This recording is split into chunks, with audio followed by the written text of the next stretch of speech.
Hello everyone, welcome back to another video here. This is my bajillion time attempting to record this video, just letting y'all know ahead of time. But for context here, as I rank all these bosses here, because obviously I do it a little bit differently than probably how most people do it. I have not ranked these bosses in terms of difficulty. However, when I talk about each boss, I am going to be discussing the bosses in terms of easy, medium, and hard. Which bosses I believe are easy, medium, and hard, obviously. Um, I rank these bosses in terms of how good the boss is in its entirety, with lore being removed. That is because Holster would have an obscene advantage over everyone else. Because obviously Holster has lore to him, and most of the other bosses kind of, sort of, don't really. Um, so there's that. This is not taking lore into account. So the three things I really took into account were combat, as far as the boss's moveset, how varied it is, how fun it is to fight, that sort of thing. In terms of vision and also visuals, was another thing I took into account. As far as obviously visuals, the looks, and everything of the boss, and also how different the design is between from phase 1 to phase 2, if a boss has a phase 2. Um, and then in music was the final thing. As far as difficulty goes, it's not like I did not take it into account. Essentially, I gave points 1 through 10 for combat and visuals, 1 through 5 for music, um, and for difficulty, I gave the boss an extra point for if the difficulty suited the boss, but also I docked it a point for either a boss being way too easy or way too hard, considering the rest of, like, more in relation to the combat. So there's that. Or it's more so if I felt a boss was out of band. Um, So there's that. I will of course be telling you all the letter grades. I'm not going to go into exact points necessarily. Sometimes I'll say like, hey, this is the lowest score, or this is the highest score in this category. None of the bosses got a 10 for combat. I'll say this right now. None of the bosses got a 10 for combat or visuals. Um, the lowest score for combat was a 1. The lowest score for visuals was a 3. In terms of music, none of the music got a 5.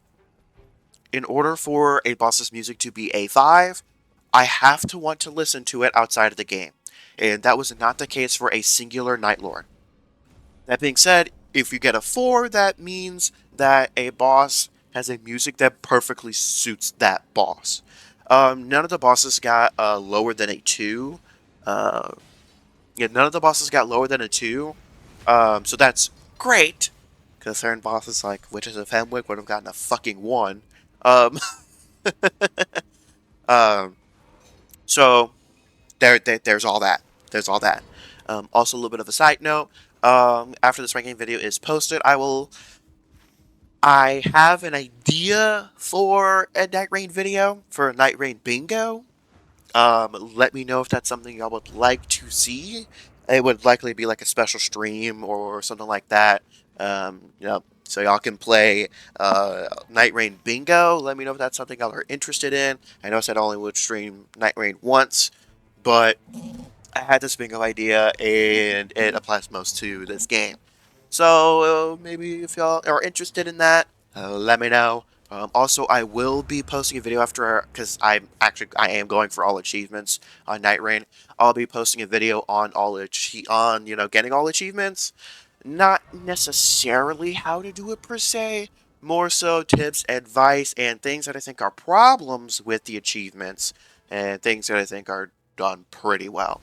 Uh, so, and my thoughts after finishing all achievements, and sort of doing some comparisons to my initial thoughts of the game after like 30 or 40 hours. So for extra context here, I have beaten all of the bosses at least twice. At least twice, except for Caligo. Caligo will get into there. However, I have multiple attempts at Caligo, and I have beaten him once. So, yeah. Anyways, on that note, though, let's get... oh, a little bit last minute. Lies of P Overture. That will be coming to the channel, but that'll be after I have finished Doom Dark Ages. After I finish posting Doom Dark Ages, that's when I'll kind of start that up. Also, I definitely need to get more storage because, oh boy, it's starting to get a little bit tight. I want to keep Elden Ring Nightreign on my PC for a while, and I want to keep Silver Blade on my PC, but I don't have enough storage for Lies of P as well, so I got to figure all that stuff out. Anyways, on that note, though, let's go ahead and hop straight into it. Number 8 spot is going to be Noster. I'm going to be referring to these bosses by their actual boss name for the most part. If I remember their expedition name, I'll say it. This one is Sentient Pest, or Sentinel Pest. Forget which one. If I don't remember them off rip, I don't care. The thing I'm looking at has their bosses actually named, and also their particular clips I have as their specific name, not what expedition they are. So Noster. Now, of course, in terms of combat, he has the lowest score with the fucking 1. I do not like this boss at all. At all. Do keep in mind, I beat all these bosses with Wilder, and I have repeated some of these bosses with other characters. The only characters I have not used yet are Recluse, Iron Eye, and Guardian. Those are the only ones I have not used yet. And those are also the only ones that I have not been a boss as of the recording of this video. Now, Noster is kind of an interesting situation because the boss is split into two, and if you're fighting if you're an Iron Eye Recluse, or if you're using a ranged weapon, the fight might be a little bit different for you. But as a melee user, this fight is fucking awful. It is just awful. The thing is tanky as fuck, and however, thankfully, it has a fire. It is fire says the thing that's it's weak to, which is nice. There is another boss where it is a major detriment because there's a lot higher chance that you will not find that particular thing.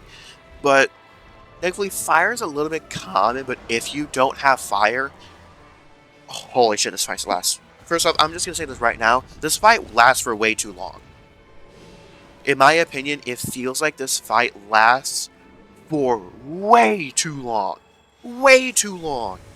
And at least the bug lobster, I'm going to call it a bug lobster, but the bug lobster, I'm not a huge fan of it going into the ground, and because you're a melee user and the moth is just flying, you're kind of just sitting there doing nothing for pretty extensive periods of time. And then when it bursts out of the ground, there's not a clear enough indication on where it's coming out of. In my opinion, there should be a little bit. It could be a little bit of a clear indication, like the sand kind of like turns into like a little bit of like the quicksand, the stereotypical quicksand thing, and it opens up or whatever. Then it comes out. Also, during certain attacks of the moth, if the lobster bug is out, he'll turn into stone, and I don't really like that either. Because again, melee users just sitting there doing fucking nothing, essentially. He does take damage in that state. However, status effects in general, like bleed, frostbite, that stuff, seem to not be that easy to pull off against him. Now keep in mind, I do have the lovely chart here. But it was technically a scorpion. But something also to note, again, for these bosses is they literally take less damage from everything except for fire. So they take less damage from magic, lightning, and holy, about 10% less damage. So if you're using anything other than fire, it's just not great. And they are resistant to poison, one of them way more. The moth is highly resistant to poison and sleep. But the scorpion, they're supposed to be relatively weak. However, it doesn't feel like that because the scorpion will go into the ground, and over time, in case I don't know, the status effect will, at least, like, bosses have a meter so for you to build up to trigger the status effect. To to trigger it. Like for bleed, for instance, you have to build up that bleed meter, and then it'll set itself off. Same with Frostbite and Poison Scarlet Rot. However, the problem is the Scorpion goes down to the ground so often that the likelihood that you're gonna be able to proc anything, especially by yourself, is quite low. Because even with the run, I'm not sure if it's the run that I have in the video that I'm showing you, but we had 2 Rivers of Blood, and like it was me and a Recluse, and we both had Rivers of Blood. Actually, I think I had Hannah Melania. No, we had 2 Rivers of Blood, I believe, because it was fire. But we were going ham on him, and Bleed was not proccing as often as we would have liked because he would just constantly go into the ground. So that's mostly the reason why I'm giving just a 1. It's just not a good boss. It's also, its moveset is pretty limited too, but that makes sense. In the second phase, it seems to only be capable of using a few moves as well. So there's that. In terms of visuals, I did give Noster a 7 because I think the boss is on the more interesting side as far as I think the boss is a little bit more interesting in terms of visuals. I wish, however, I docked at points because that second phase doesn't look different enough. They literally just stack on top of each other like a fucking Lego piece. So that's not an ideal experience for a boss that's supposed to be a Nightlord. I will say though, its arena does gain little petals and flowers and whatnot, so I thought that was pretty good. Now in terms of music, I gave it a 2. I can't even remember what the music sounds like. It's below mid because I also didn't really like it either. I found it to be a little bit more on the annoying side. Now in terms of difficulty, this boss is hard. However, I think it's to this boss's detriment. I don't think this boss should have been within the verse 4 because most people are gonna go down the list in terms of Nightlord, and I personally found Noster to be one of the hardest bosses in the game. I think he took the most amount of attempts, maybe, except for one. I'll say this boss is still even a little bit of a problem when you have a bunch of people with mics. You have to get pretty lucky on your run to get decently good stuff for this boss, which obviously goes for most of them, but Noster is kind of an exception here. But I think it's to this boss's detriment. I think if it was a little bit easier, I think the fight would be a little bit more enjoyable. I think if the boss was less tanky, there's that, because keep in mind here, the boss is separating. The boss, at least in the first phase, separates the team. So you don't have all 3 people attacking one boss. You have people attacking 2 separate bosses. So you're likely gonna have 2 people dodging, holding aggro, not attacking as often. Really only 1 person being hyper aggressive.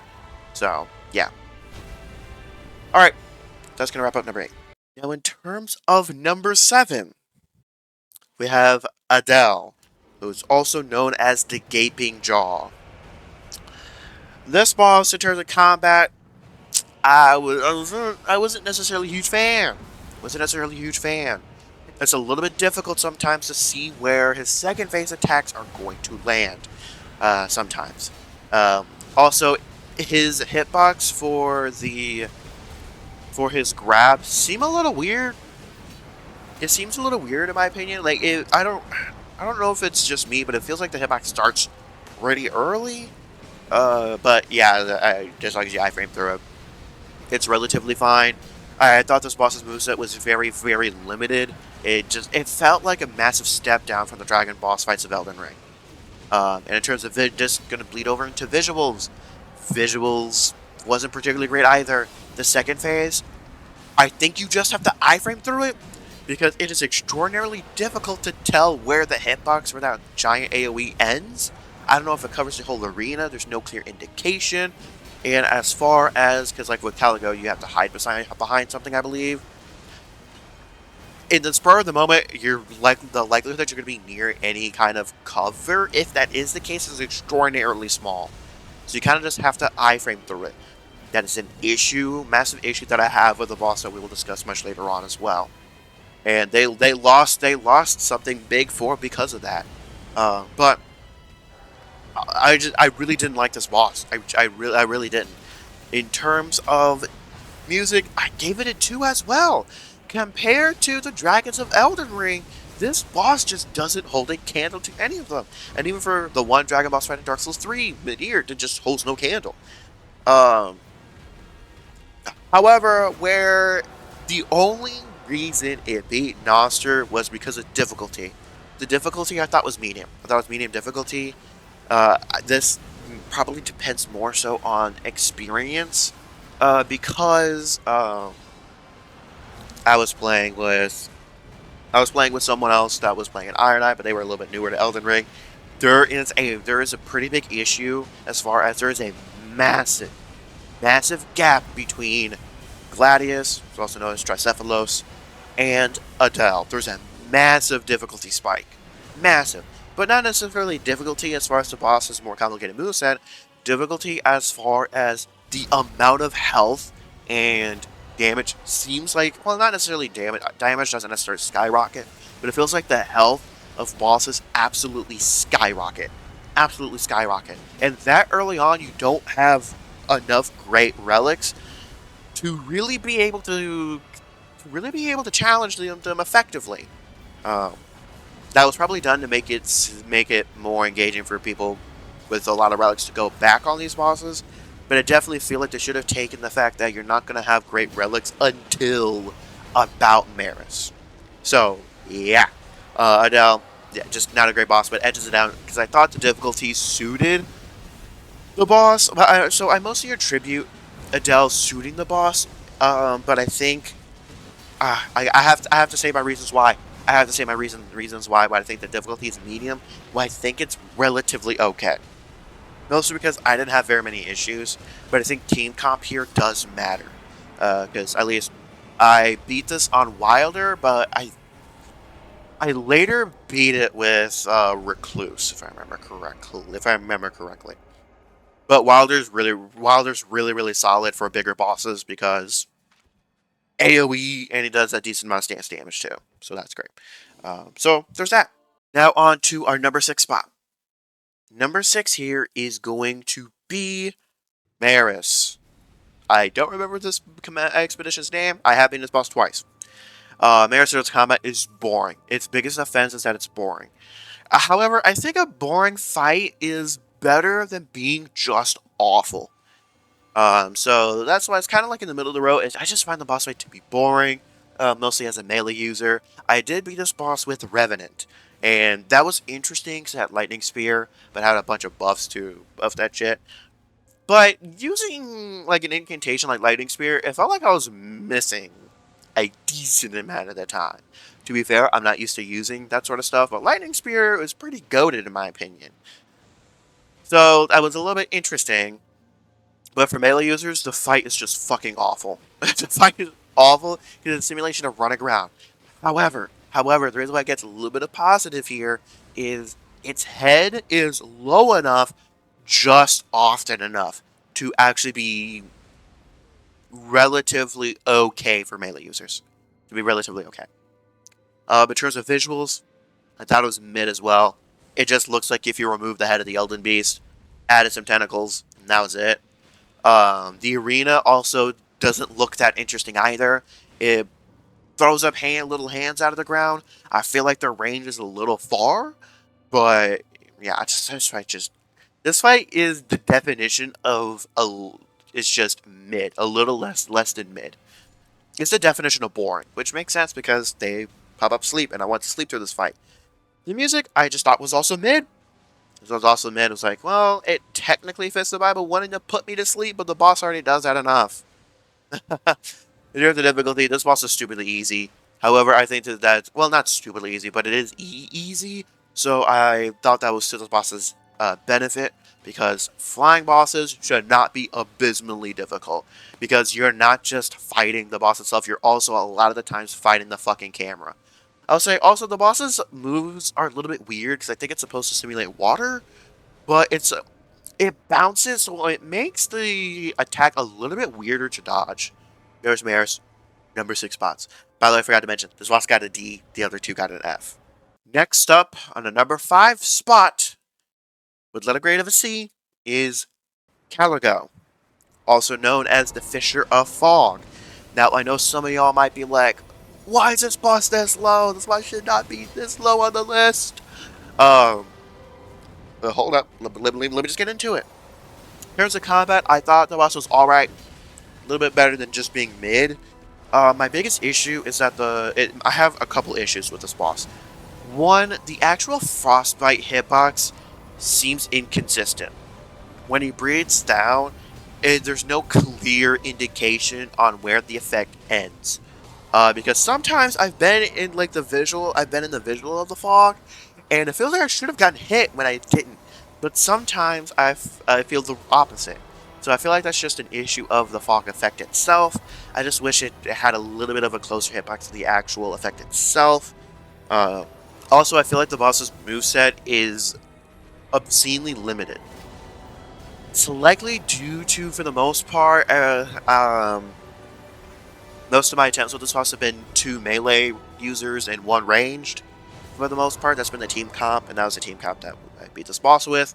So that's probably due to the reason that he doesn't have a ton of moves close enough. But there's a Nightlord, I think it's called Ancient Dragon or something like that. Um, but he has a pretty varied move set for dealing with close range. So I just don't get why Caligo is this way. Um, so it's a little bit strange. In the second phase, his moveset doesn't change drastically at all. At least it feels like he only gains 1 move, and that's fly around the arena, which is cool and all, but speaking of that attack, we'll get into visuals here. Visuals, I just thought it was mid. I thought its phase transition looked abysmally bad. Specifically the crystal thing in the sky, I thought looked awful. It looked really, really bad. It looked Dark Souls 1. It looked like the quality of Dark Souls 1. Okay, sorry about that, but it feels like this boss would have been in Dark Souls 3. It feels like it was a cut Dark Souls 3 boss in terms of visuals, simplicity of moveset, the whole 9 yards. Even the model is very similar to Ancient Wyvern, I noticed. So this boss just feels awful for how much like it was like, oh, this is a Night Lord we haven't shown. This boss was the worst one by a long shot as far as a boss that's not shown or whatever. Like holy shit. However, it's just an extraordinarily mid fight. An extraordinarily mid fight. Now, obviously, I didn't mention any of the status effects for Marius, because that doesn't really matter. Something that I did not mention for Adele, which I forgot, was the poison. Poison is not an attribute. Usually poison's only tied to one type of camp, so the likelihood that you're even going to have poison on an Adele run is kind of small. But for Caligo here, who is Fisher in the Fog, he takes way less damage from everything except for fire. He takes 20% less damage from magic, lightning, and holy, which I feel like bosses shouldn't necessarily do that. But he takes 35% extra damage from fire. I will say he also takes less damage from slash and pierce, but takes more damage from strike, but that doesn't really matter. And he is actually decently resistant to all status effects. He is highly resistant, though, to frostbite and sleep, which makes sense. But he is still resistant to poison, rot, and bleed. So it doesn't feel like as much stuff is effective against him, and I feel like lightning should have been at least somewhat effective against him, considering, or at least neutral, considering he's a dragon. It would have been a reference to Dark Souls lore. That being said, Gaping Jaw is highly resistant to lightning and resistant to fire as well, but neutral to magic and holy, so there's that. Y'all got that going for it, yay! So yeah, in terms of difficulty, I gave it a 2. I think it's a medium difficulty, but I think it's to the boss's detriment. The boss is so boring that I wish its damage needs to get tuned down. I think its damage should have gotten tuned down a little bit. In my opinion, damage should get tuned down a little bit, but I think everything else is relatively fine, but still to the boss's detriment. Now onto the number 4 spot. We are officially out of the bosses that I don't really like. We're officially out of the bosses that I don't really like. And at the number 4 spot, we have Gladius, also known as Tricephalos. Now, again, the resistance is here. He takes way less damage from fire, which makes perfect sense. He does take more damage from Holy, which does not make sense. To me, that is the attribute that made the least amount of sense for him to take more damage from. But I digress. He is highly resistant to poison and frostbite, and mildly resistant to rot and bleed. He is weak to sleep. And I'm not going to be discussing Madness until we get to Libra. So, Tricephalos, so known as Gladius, I thought his combat was really good. Pretty good. Thought it was pretty solid. The splitting into three, my only issue with splitting into three in a second phase is I really think each dog should forcibly aggro on each teammate. Instead of what usually happens is one will aggro on someone and two will aggro on the other person. And even when I try to take aggro, it rarely ever works because it seems like the boss will try to go 1 and 2 rather than trying to split off into 3 different aggros, which I feel like that would have been the best way. And I feel like none of the bosses really took as much advantage from having 3 people as much as they should, and I wish my idea would have been correct as far as certain boss moves would not have been used if you're solo, or how aggro is handled is differently. Like, I think only having one dog aggro and the other one buff it, or them only aggroing at you one at a time when you're solo is great, but when there's 3 people, I think Gladius should one aggro on each player. Like, in the actual game, do a check and see if there are 3 players, and then when that check has happened, then go ahead and activate the boss to aggro 1 on each player, so that everybody kind of has to carry their weight. In terms of visuals, thought this boss was solid. Pretty good start to the Nightlord. You do have to beat this one, so that's fine. That's great, but I thought the boss was pretty good visually. In terms of music, I just thought it was mid. Only 2 bosses actually got a 4, but generally I just thought the boss music was mid. In terms of difficulty, this boss was easy. This boss was easy. I think I beat it on my first attempt. First or second attempt. However, this is the boss where I think its ease of difficulty is a detriment. The boss is just a little bit too easy, and it's mostly due to the gap between Gladius and Adele. If Adele was a little bit easier, I don't think Gladius would have lost a point. But because Adele is so much tankier than Gladius, it just has to get denoted for that. Now, for our number 3 spot, which I'm recording this again because BC had issues. For the number 3, we're in the top 3. All 3 of these bosses are considered to be generally good. With a B is going to be Fulgor. Fulgor is also known as a Dark Drift Knight. Now, as far as Dark Drift Knight goes, also I just realized I had to pull my mic away a little bit, so there's that. But Dark Drift Knight is one of 2 Nightlords that has no positive or negative to slash, standard, strike, and pierce damage. The other boss's Gaping Jaw is completely neutral to all of that. The boss is neutral to magic and fire, but takes 20% more damage from lightning and 30% less damage from holy, which just makes sense. However, he's weak to all status effects. He is also only one of 2 bosses that are weak to every status effect. He's actually the only boss that is weak to every status effect. His Gaping Jaw is actually highly resistant to bleed. So yeah, Fulgor is the only Nightlord in the entire game that is weak to every status effect, which I actually think this is boss's detriment, but we'll get there. But Fulgor, although it's really fun to fight, he actually has the 2nd highest score for me in terms of fighting.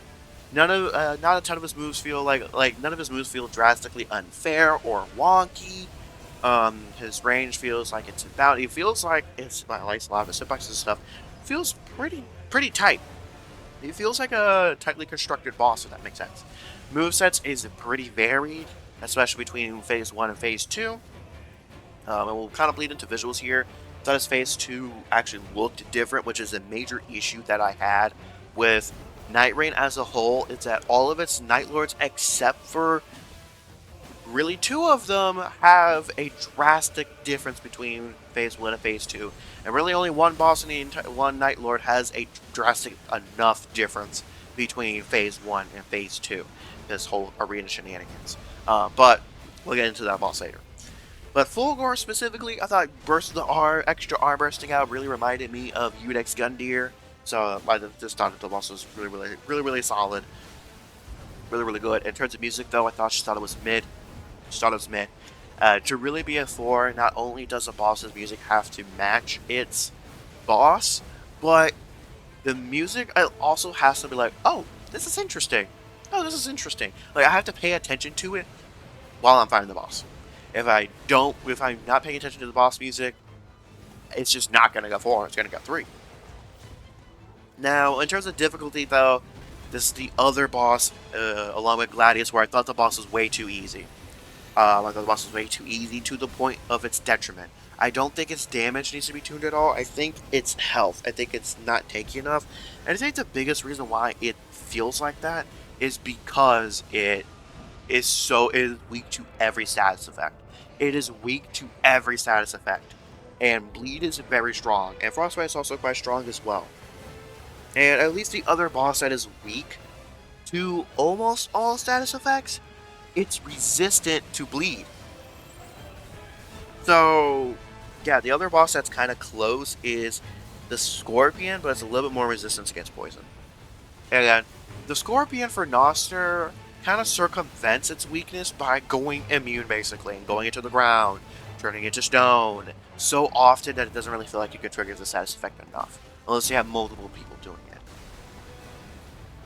So yeah, Fulgor gave it a B. Here's the number 3 boss, and I've actually really enjoyed the boss. Now on to our number 2 spot. Now I know those of y'all at home might be thinking, there's only 2 bosses you can choose from. Which bosses are you gonna choose? And for number 2, it's actually going to be Holster.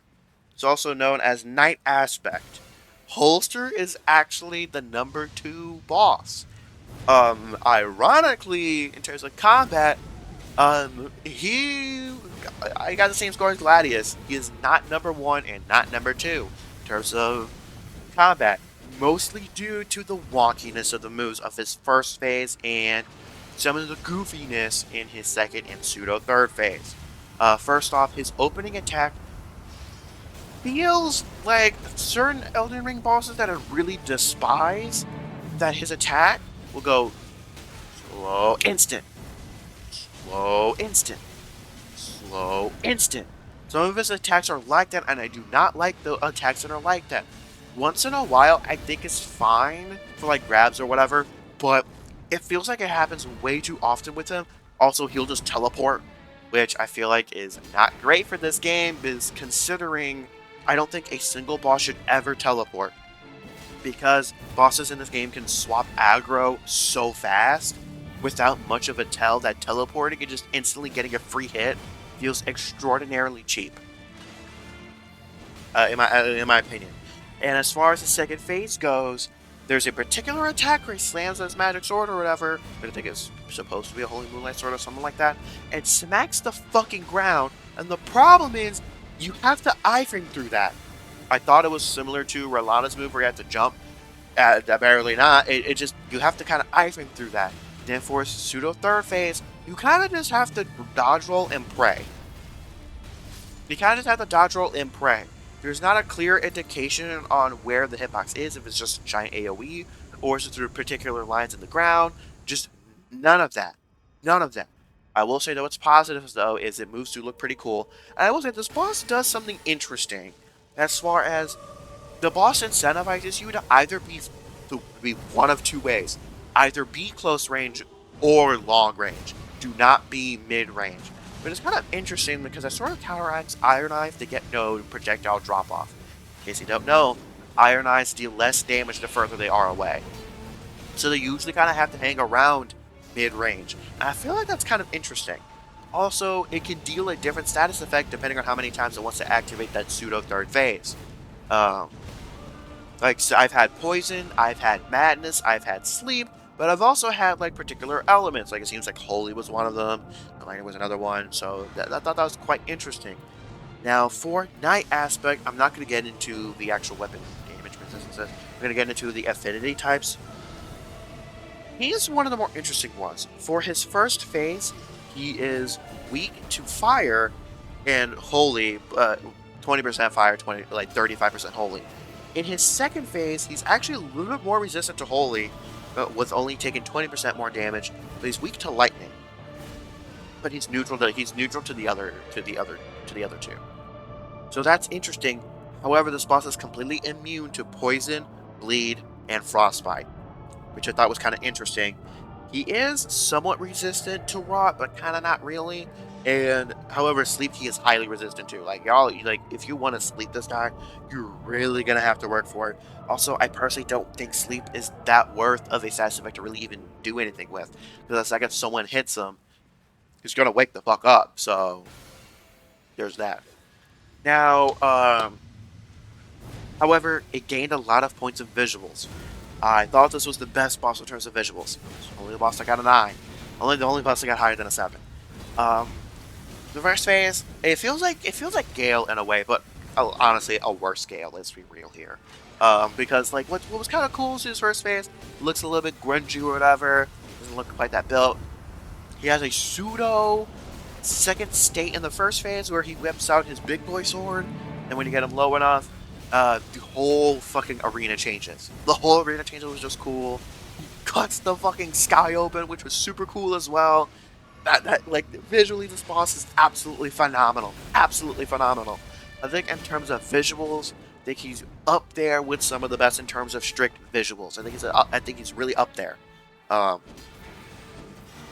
So it just shows absolutely cool stuff. And also, depending on how he cuts the sky, it'll kind of show you what side effects he's about to do. Because if you see green, that means he's about to fucking poison. In terms of music, I thought this boss was a 4. This was the first boss that, keep in mind, I fought Gladius, Adele, Noster, Maris, and then I fought Holster afterwards. I had not fought Libra, Fulgor, or Caligo at this point. So Holster was the first time I noticed the music. So I'm getting 4 points, and I noticed it in the middle of the boss fight. However, I wouldn't listen to the boss music outside of it. For a final boss, really, really solid. I think the lore definitely carries him a little bit, but that's perfectly fine. He did get an A. In terms of difficulty, I gave him a 3. However, I think that's to this boss's benefit. For me personally, he's the second hardest boss in the entire game. I think Noster is number 3. I think our number 1 boss is the hardest, in my opinion. Because Holster, as long as you have the right stuff, he's not that bad. But you gotta have the right stuff. But for the final boss, it doesn't fucking matter. That shit can go from 1 to 100 real quick. So yeah, I know that's a lot to this boss's benefit. Now into our number 1 spot, which surprise coming from the grave or whatever.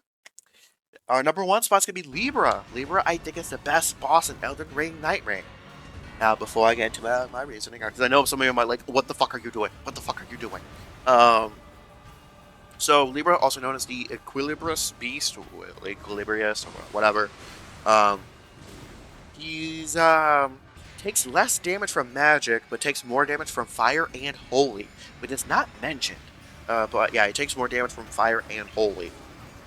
He is actually weak to poison, rot, and madness. So madness is not the only thing that's effective against him. He is a little bit more resistant to sleep and frostbite, but not that much. He is completely immune to sleeping. By the way, that's the only boss that is weak to madness, which is probably why it's labeled as him being effective. Now, Libra, I think, is the best boss in terms of combat. There is just a lot going on with this boss, a little bit more than Holster. Some of his stuff does feel a little bit weird, but we'll get into there. I think the reason why this boss is not a 10 is the sigils on the ground. I think they should be a little bit smaller. That being said, it's the fact that he has basically 4 fucking states is a little bit interesting. He has a madness state, he just kind of goes crazy when he's maddened. He has his base state. When he puts the shield up, if you break it, he has a different state that he can go to. And then, if you fail to break it, he goes into some he basically enhances his madness magic and goes fucking ham and does a lot of damage and shit. I thought that was super cool.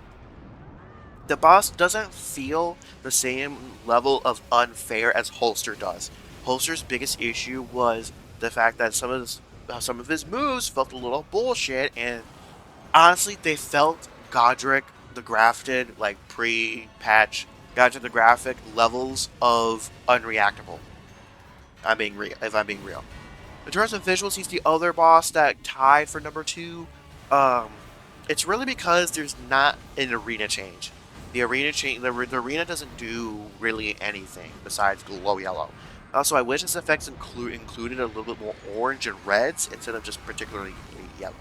Because I'm looking at him, you wouldn't necessarily think he was weak to holy. In terms of music, I gave him a 4 because he reminded me of Mikolash. He really did remind me of Mikolash, and that's a pretty big bonus for me. Swear where Torture even noticed his music, so that's nice. In terms of difficulty, I think he's the hardest boss in the game, because of how much you have to account for. And this boss punishes you for not managing your ultimates properly, which I thought was quite interesting and fun. And I think, however, I think that's this boss's detriment, but I gave it an extra point. So that was number 1. Now, let me know in the comments what you think in the comments below. Do let me know if what your number 1 boss was, who boss you hated the most. So on that note, though, thanks for tuning in, and I will catch y'all on the flip side.